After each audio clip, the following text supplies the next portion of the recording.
ईस्वी पूर्व हड़प्पा संस्कृति के दौरान हो चुकी थी और सिंधु घाटी सभ्यता की शुरुआत 2600 ईस्वी पूर्व से लेकर 1900 ईस्वी पूर्व में विकसित हुई। यह वही समय था जब मेसोपोटामिया और मिस्र की सभ्यताओं के समकालीन था। ब्राह्मण धर्म के सबसे पुराने सूत्र ऋग्वेद में जो देवताओं की स्तुति के लिए जो मंत्र दिए जाते थे, अग्नि को समर्पित, सोम और इंद्र को समर्पित किए जाते थे और गायत्री मंत्र और उसके साथ में इस ब्रह्मांड की रचना और विराट पुरुष ईश्वर के बारे में बातें बताई गई। ये वेद जो थे मौखिक रूप से प्रचलित थे, क्योंकि वेदों को श्रुति भी कहा जाता है और श्रुति का मतलब होता है सुनाए हुए, जो सुने हुए हो। जब प्राचीन काल में गुरु अपने शिष्यों को ये मंत्र पढ़ने के लिए कहते थे, ये याद करने के लिए कहते थे, तो शिष्य इन मंत्रों को याद करते थे। ऐसा माना जाता है कि पहली बार महर्षि कृषि दंपत्यान ने वेदों के बिखरे हुए मंत्र को संकलन करने का काम किया और वेदों को 4 भागों में विभाजित किया। वेदों को पहली बार भौतिक रूप से मानुस्क्रिप्ट पांडुलिपियों में लिखने का काम बुद्ध के 1000 वर्ष के बाद किया गया और वेदास की मिली है वो लगभग 10वीं इस वक्त इस शताब्दी की है, जो नेपाल से मिली हुई है और ओरिएंटल इंस्टीट्यूट ऑफ पूना के अंदर 1464 ईस्वी के लगभग 30 पांडुलिपियां जो है वो वेदास की रखी गई हैं और ऐसा माना जाता है और ये कंफर्म भी है कि 2007 में इसको यूनेस्को में शामिल किया गया। इसी तौर पर खारिज नहीं किया, बल्कि वेदों की सर्वश्रेष्ठता और वेदों के अंदर लिखी हुई यज्ञ की प्रणाली को उन्होंने चुनौती दी। उन्होंने कहा कि आत्मा, परमात्मा, ईश्वर, पुनर्जन्म, वर्ण व्यवस्था, जाति आधार श्रेष्ठता और जो ब्राह्मणों का एक छत्राधिकार था, उन्होंने उसको मानने से इनकार किया और अपने जीवन काल में बुद्ध ने जो है वो ब्राह्मणों की ब्राह्मणवादी व्यवस्था को कड़ी चुनौती दी। और ये वही युग था जब पूरे भारत में नहीं बल्कि दुनिया में जो थे वो लोहे के अवतार बनाए जा रहे थे। उस वक्त बुद्ध जो थे वो मगधा में थे।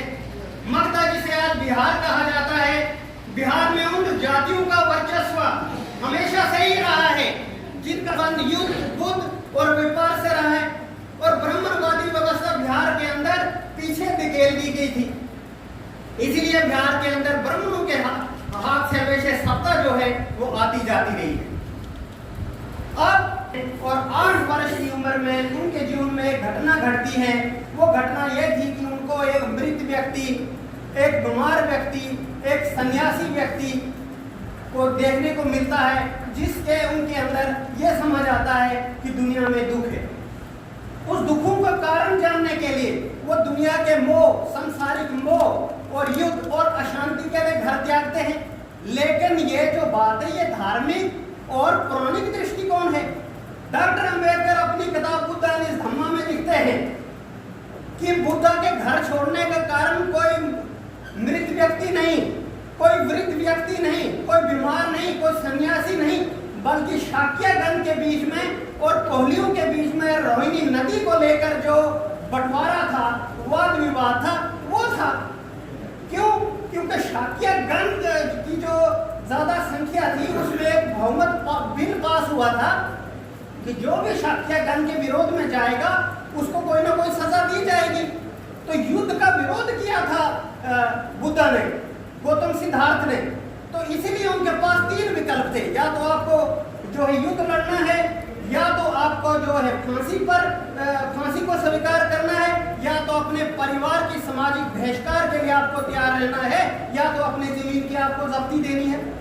इसलिए अपने परिवार को दुखों और दंड से बचाने के लिए सिद्धार्थ गौतम ने अपने और मगधा की राजधानी जो है वो उस वक्त जो थी राजगृह थी, और उस वक्त राजगृह में जो राज था वो बिंबासार का जो राजा था वहाँ उस वक्त मगधा के अंदर महान दार्शनिक, महान चिंतक और बहुत सारे जो धार्मिक आचार्य थे उनका केंद्र बना हुआ था। अब उस वक्त सिद्धार्थ गौतम जो हैं वो राजगृह में, राजगृह में उनको ये खबर आती है कि कोहलियों और शाक्यगण के बीच में जो युद्ध की स्थिति बनी हुई थी, उस स्थिति का जो कारण था वो था रोहिणी नदी का वाद विवाद। उसमें समझौता हो गया है, उसमें संधि हो गई है। वो बड़े प्रसन्न होते हैं और प्रसन्न होने के बाद उनको ये लगता है कि मैंने युद्ध के कारण घर का त्याग तो किया था, लेकिन समस्याएं तो वैसी की वैसी हैं। अभी सामाजिक समस्याएं, सांसारिक समस्याएं, धार्मिक समस्याओं में तो कोई तब्दीली नहीं हुई, क्योंकि यहाँ वर्गीय संघर्ष है और वर्गीय संघर्ष में वर्ण व्यवस्था के आधार पर एक को ऊंचा एक को नीचा माना जा रहा है। ब्राह्मणों और कुलीनों के बीच में संघर्ष है। उन्होंने घर जाने का फैसला नहीं किया। उन्होंने कहा मैं सत्य की खोज पे करूंगा और सत्य को जानने के लिए वो अलार कलामा के पास गए, रामापुत्रा के पास गए। उन्होंने यहाँ पर योग और साधना सीखी, लेकिन जब समझ आ गया कि योग और साधना से दुखों की मुक्ति का अंत नहीं हो सकता है। वो 6 साल तक बिहार के जंगलों में भटकते रहे, उनकी हड्डियां निकल गई, शरीर कमजोर हो गया, तो ज्ञान प्राप्त नहीं हुआ, क्योंकि वो हम ज्यादा टाइट करेंगे तो वो टूट सकती है, अगर ज्यादा ढीली रखेंगी तो उसमें संगीत नहीं आएगा। इसका उदाहरण देने के बाद उन्होंने मध्य मार्ग अपनाया कि ना अपने जीवन में ना अपने शरीर को ज्यादा कष्ट देना है, ना अपने शरीर को ज्यादा भोग विलास करना है। इसीलिए उनको अपना ज्ञान प्राप्त करने से पहले उन्होंने सुजाता नाम की एक औरत के हाथ में से खीर खाई और 49 दिन तक लगातार साधना करने के बाद पीपल के वृक्ष के नीचे उनको 35 साल की उम्र में ज्ञान प्राप्त हुआ और वो वृक्ष जो है बोधि वृक्ष कहलाया। अब उनको ज्ञान तो प्राप्त हो गया। अब उनको ज्ञान प्राप्त करने के बाद पूरे जो बुद्ध हैं, अब सिद्धार्थ गौतम जो है वो बुद्ध बन गए।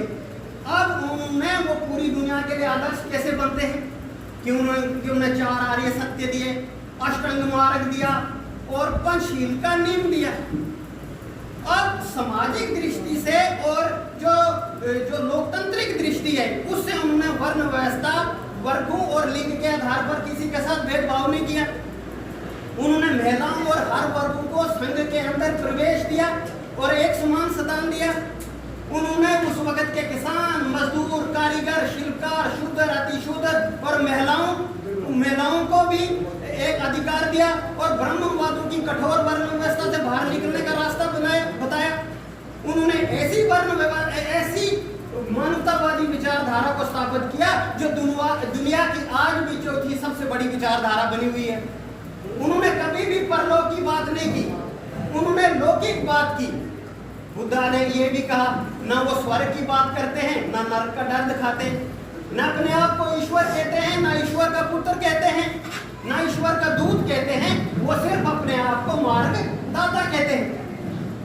तो बुद्धा का ये जो संदेश था पूरे दुनिया में प्रचलित हुआ और उसके बाद जो था उन्होंने ये कहा कि जब महापरिनिर्वाण से पहले उन्होंने कहा कि अपो दीपो भव, यानी जीवन में आपने किसी भारी शक्ति पर भरोसा नहीं करना है, अपने जीवन में खुद से ज्ञान प्रसार खुद ही करना है। इसीलिए जब महापरिनिर्वाण उनका हो जाता है उसके बाद उनकी विचारधारा पूरे दुनिया में फैलने के लिए लग जाती है। इसके बाद धर्म और धर्म पर जो बात होती है, अब धर्म जो है वो पाली शब्द है और धर्म जो है सांस्कृतिक शब्द है और धर्म का मतलब है ज्ञान प्राप्त करना, सत्य की खातिर वो धर्म है जो धर्म है कि आपको किसी पर विश्वास करना है कि ये सृष्टि का निर्माण किसी शक्ति ने किया हुआ है और उसी शक्ति ने मनुष्य को भी बनाया है, मनुष्य के अंदर आत्मा है और वो है आपके सुख दुखों के लिए जिम्मेदार है। अब वो ये क्या कहते हैं, और धर्म में ये अंतर है कि धर्म आपको अंधविश्वासी बनाता है, अखंड करने के लिए मजबूर करता है, लेकिन धम्मा जो है आपको सत्य की खोज की तरफ ले जाता है। इसीलिए उन्होंने कहा कि आपको रूढ़िवादी परंपराएं, अंधविश्वास और पाखंड, वर्ण व्यवस्था को तोड़कर ही आपकी मुक्ति होगी, इसके अलावा आपकी मुक्ति नहीं हो सकती है। अब हमारे लोग धर्म से भी धर्म की तरह ही शिक्षा करते हैं, इसलिए वो धोखा खा लेते हैं। क्योंकि धर्म जो है वो आत्मा परमात्मा की बात करती है, वो पुनर्जन्म की बात करती है, वो आत्मा को परमात्मा से मिलने के लिए 84 लाख जीवनों के चक्कर से मुक्ति की बात करती है, और पिछले जन्मों के कर्मों के आधार पर आपको वर्तमान जन्म मिला है, उससे आपको मुक्ति की बात करती है। इसलिए हमारे लोग धोखा खाते हैं कि धर्म और धर्म एक है, लेकिन धर्म और धर्म में बहुत फर्क है।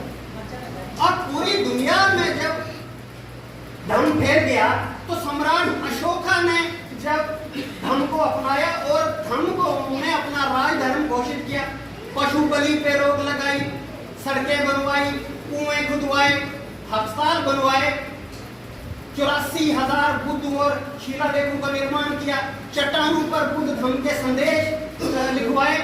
तो जो वर्ण व्यवस्था थी वो उसके अंदर जो जातिवादी भेदभाव था वो दब गया, और उसी के कारण से जो सामाजिक और सांस्कृतिक परिवर्तन आया, और जो सामाजिक और सांस्कृतिक परिवर्तन आया उसी काल को जो है भारत को सोने की चिड़िया कहा गया।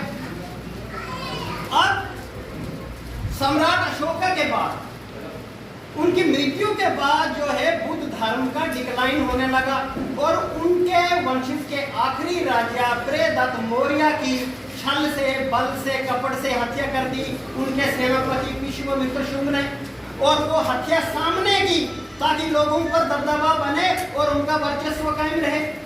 अब विश्वामित्र शुंग के गुरु पतंजलि, महर्षि पतंजलि जो ब्राह्मण थे, जिन्होंने पुनः वैदिक धर्म की स्थापना की, पशु बलि, धार्मिक कर्मकांड, धार्मिक अनुष्ठान को उजागर किया, और 2 अश्वमेध यज्ञ किए साकेत के अंदर, और स्मित भार्गव नाम का एक विद्वान आदमी जिससे मनुस्मृति लिखवाई, और शूद्र और महिलाओं के लिए सारे प्रतिबंध लगा दिए गए, और उन्होंने जो है सामाजिक, धार्मिक और कानूनी आचार संहिता घोषित किया मनुस्मृति को, और ऊपर के तीनों वर्णों को सेवा करने के लिए धर्म माना गया।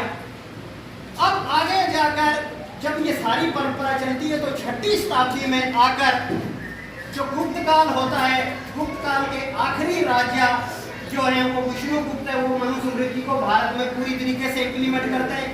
पहले बाल विवाह, फिर सती प्रथा, फिर देवीदासी प्रथा, फिर मल धोने की प्रथा, और उसके बाद शूद्र की स्त्रियों का शुद्धिकरण के नाम के ऊपर पाखंड चलाया जाता है, और उसको इस्तेमाल करने की कोशिश की जाती है। अब ये सारा चल ही रहा था, तो 8वीं सदी के बाद भारत में बुद्ध धर्म तकरीबन जो है वो लुप्त हो जाता है। यही वो मध्यकाल था जब कबीर दास ने श्रमण परंपरा को जिंदा रखा, और डॉक्टर अम्बेडकर अपनी किताब में लिखते हैं कि कबीर दास ने बुद्ध के दर्शन के सही रहस्य को समझा था और उन्होंने उजागर किया था।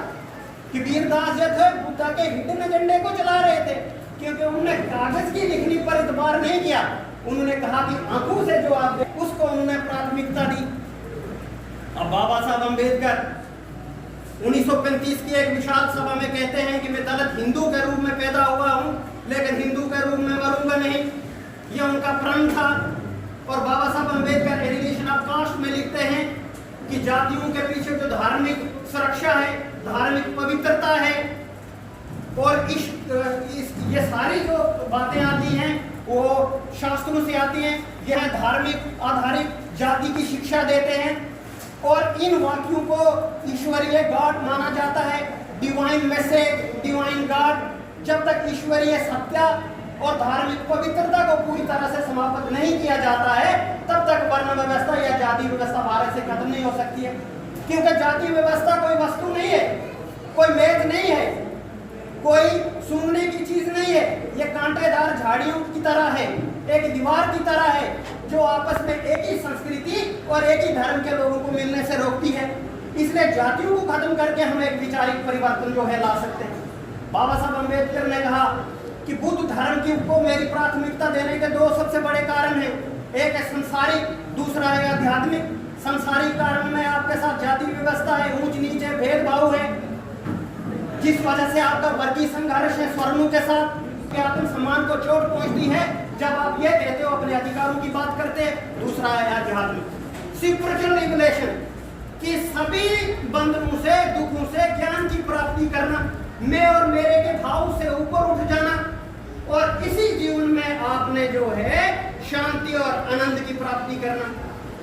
12 मई 1956 को डॉक्टर अम्बेडकर कहते हैं बीबीसी के एक इंटरव्यू में कि बुद्ध धर्म को मैं प्राथमिकता इसलिए दे रहा हूं क्योंकि इसमें 3 चीजें सबसे महत्वपूर्ण है। एक है समता, तीसरी है प्रज्ञा। ये किसी भी दुनिया के किसी भी धर्म में नहीं है, क्योंकि दुनिया के सभी धर्म जो है मरने के बाद की बात कल्पना करते हैं, उनको स्वर्ग चाहिए और जीने के बाद की बात करते हैं। इस दुनिया में दुख है, दुखों का कारण है, उसका निवारण, उसके समाधान के लिए उनके पास कोई भी सवाल जवाब नहीं है। इसीलिए 14 अक्टूबर 1956 को बाबा साहब अम्बेडकर जो है बुद्ध धर्म को ग्रहण करते हैं और मनुवाद और ब्रह्मवाद के खिलाफ एक शांति का संदेश देते हैं। और वो सिर्फ धर्मी परिवर्तन नहीं था, हमारे आत्मसम्मान और मुक्ति का आंदोलन भी था। इसीलिए बाबा साहब के अंदर बनाए हुए रास्ते पे हम लोगों को चलना है। उनकी शिक्षाओं को अपनाकर हम समाज में परिवर्तन ला सकते हैं। बाबा साहब ने जातियों का विरोध किया।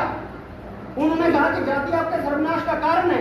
हम लोग जाति आधारित संगठन बना रहे हैं, जातियों के नाम पे सभा चला रहे हैं। हमारे लोगों ने हमारे क्रांतिकारी संतों के नाम पे सभाएं बनाई हैं। जब तक इन सभाओं को, इन मंदिरों को हम बुद्ध विहारों में और बुद्ध मठों में कन्वर्ट नहीं करेंगे, तब तक हमारा उद्धार नहीं होगा। क्योंकि हम लोगों को बुद्ध विहार भी बनाने हैं, बुद्ध मठों का निर्माण भी करना है, संस्कृति केंद्र भी खोलने हैं और बुद्ध के प्रचार प्रसार के लिए पत्रिकाएं भी निकालनी पड़ेगी। इसके लिए हमको आर्थिक सहयोग की भी आवश्यकता है। अगर हमारा बुद्ध विहार जम्मू के अंदर बना हो, अगर ये पूरे भारत का नहीं उत्तर भारत का ही अगर केंद्र बनेगा, इससे कोई कमी पेशी है क्या? मैं डोडा से आता हूँ, यहाँ से 150 किलोमीटर दूर है लगभग। जब मेरे फादर साहब की डेथ हो गई, हमने बुद्ध के रिचुअल से वहाँ पर कार्यक्रम किया। यहाँ से पूरी टीम जो बुद्ध विहार की है वहाँ पर आए, जिसमें तरसीम लाल जी थे, जिसमें डॉक्टर जी। वहाँ पर लोगों ने बहुत सारे प्रश्न उठाए क्योंकि उनके लिए नई व्यवस्था थी, वो इसको अपनाने के लिए तैयार नहीं थे। लोगों के सवाल थे, हमने सवालों का सामना किया, हमने परिवर्तन लाने की कोशिश की। आज वही लोग हमारे साथ चल रहे हैं क्योंकि परिवर्तन जो है प्रकृति का नियम है। तो क्यों नहीं हम बदल रहे? हम बाबा साहब अम्बेडकर का सिर्फ राजनीतिक फायदा ले रहे हैं, शिक्षा में रिजर्वेशन ले रहे हैं, नौकरी में रिजर्वेशन ले रहे हैं, लेकिन उनका प्रबुद्ध भारत बनाने का सपना किसने पूरा करना है? वो हम क्यों नहीं कर रहे हैं? तो ये हमारी जिम्मेदारी बनती है कि प्रभावशाली लोगों को हम साथ लें और जितने भी अलग अलग संगठन बने हैं उन संगठनों को मिलकर हमने बुद्ध की शिक्षाओं को बढ़ाकर बाबा साहब अम्बेडकर का सपना पूरा करना है।